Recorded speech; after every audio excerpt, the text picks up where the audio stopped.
The Unvanquished offers us an opportunity to kind of reassess William Faulkner's use of African American characters and how he explores a sense of black consciousness, or ignores a sense of black consciousness within his writing. So we're going to rethink The Unvanquished for a few seconds as Ringo's story, and think about his presence and how you read that presence within the novel.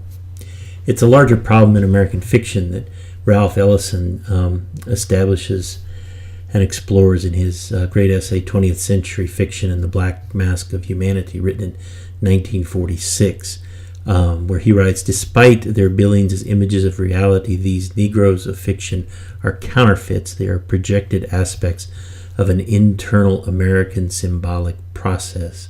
So Ellison here is writing about the African American character as it's been depicted in 19th and early 20th century American literature, and is thinking about, is it an authentic kind of black consciousness that appears within these stories, or is there something else at work where white writers are depicting black characters as a means of kind of rethinking issues within the Americas regarding race and class and the geographies that come out of each.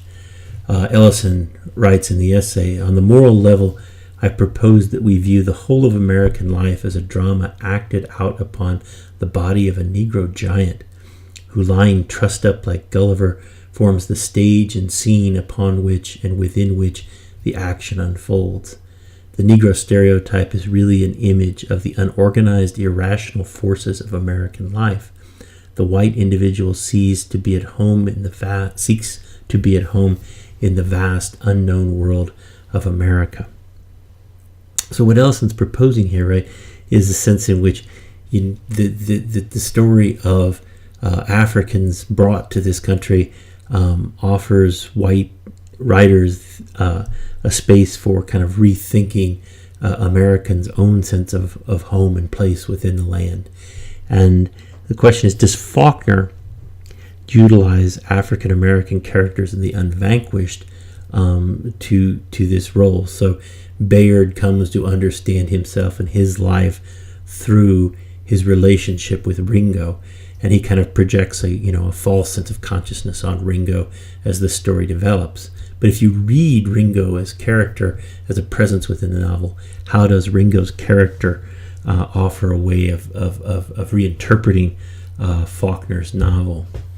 Ellison, writing on Faulkner himself here, writes that Faulkner's attitude is mixed, taking his cue from the Southern mentality. Sometimes in Faulkner, the Negro is simply a villain, but by unconsciously ironic transvaluation, his villainy consists, as with Luce in The Unvanquished, of desiring his freedom.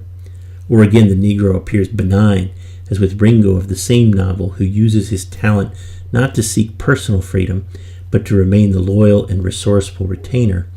Not that I criticize loyalty in itself, but that loyalty given where one's humanity is unrecognized seems a bit obscene. And so we can take Ellison's critique here quite pointedly, right? That Ringo sometimes seems just to, be the companion who tags along with Bayard in this kind of disintegrating South as the war ends, as slaves are freed and everything kind of is chaos, economically, socially, culturally. Is Ringo just along for the ride with Bayard? Is he still Bayard's servant in some way?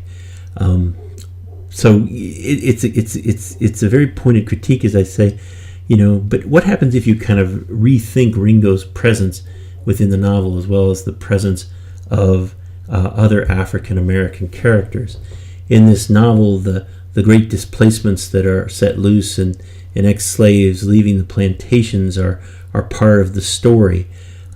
Characters are trying to come to grips with the fact that that slavery is in to some degree at least is coming to an end, and the question is how will this refigure the landscape of the South and the relationships that are there.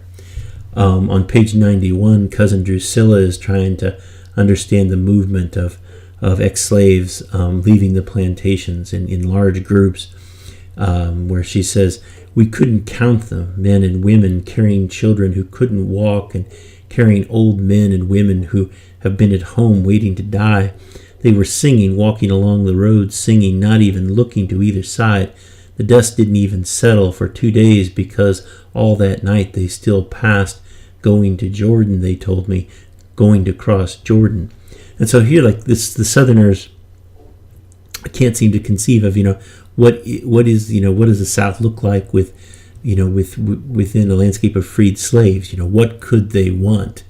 It seems inconceivable to Southerners, where these, freed slaves will go now. What will their lives be defined by?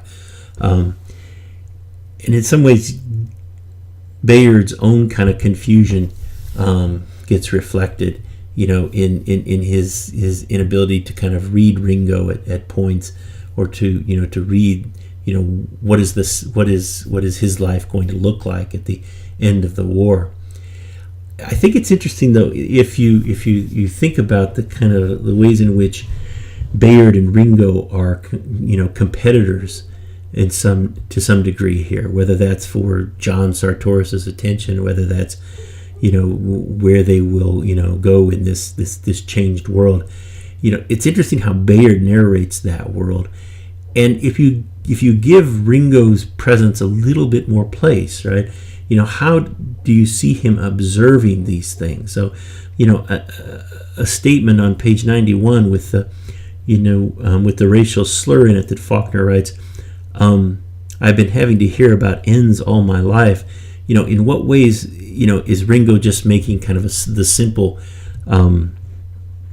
observation of, of a companion here, or in what ways is that statement perhaps a little bit more subversive, that Ringo is kind of tired of hearing Bayard's and the other Southerners' versions of the world, and he is awakening as a an adolescent, as a young man, into his own kind of changed world, a world that's now marked by freedom.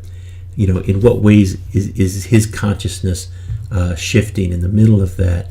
And that seems planted even at the beginning of the novel in some ways, perhaps, when Bayard is trying to understand his relationship with Ringo as they've grown up together.